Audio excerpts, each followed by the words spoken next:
નમસ્કાર, weather analysis સાથે હું છું વેધર ઓફ ઇન્ડિયા. ગુજરાતમાં ચોમાસાનું સત્તાવાર રીતે આગમન થઈ ચૂક્યું છે. જોકે હજુ સુધી પણ રાજ્યના કેટલાક વિસ્તારોમાં વરસાદની રાહ જોવાઈ રહી છે.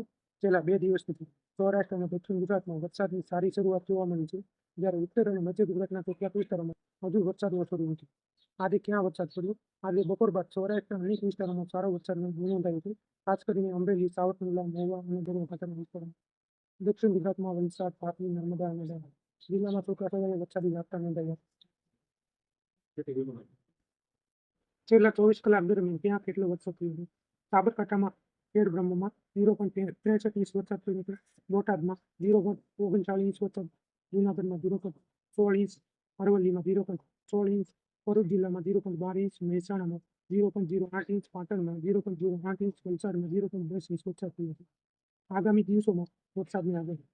હવામાન વિભાગ અનુસાર આગામી દિવસોમાં દક્ષિણ ગુજરાત, સૌરાષ્ટ્ર અને કચ્છના કેટલાક વિસ્તારોમાં વરસાદ ચાલુ રહેશે. ઉત્તર અને મધ્ય ગુજરાતમાં જે વિસ્તારોમાં હજુ વરસાદ ઓછો છે, ત્યાં પણ જુલાઈના પ્રથમ સપ્તાહ દરમિયાન વરસાદનું જોર વધવાની શક્યતા. અંબાલાલ પટેલે વરસાદની આગાહી. હવામાન નિષ્ણાત અંબાલાલ પટેલે જણાવ્યા મુજબ 29 જૂનથી 7 જુલાઈ દરમિયાન બંગાળની ખાડી અને અરબી સમુદ્રમાં મજબૂત સિસ્ટમો સક્રિય થશે.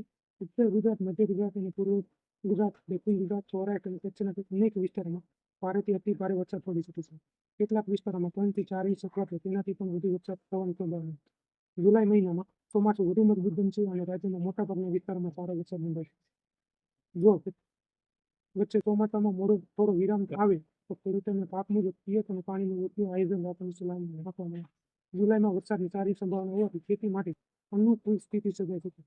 એકંદરે ગુજરાતમાં હવે ચોમાસું ધીમે ધીમે જોર પકડી રહ્યું છે અને જુલાઈના પ્રથમ સપ્તાહથી રાજ્યના મોટાભાગના વિસ્તારમાં સારો વરસાદ થવાની આશા વ્યક્ત કરવામાં આવી છે.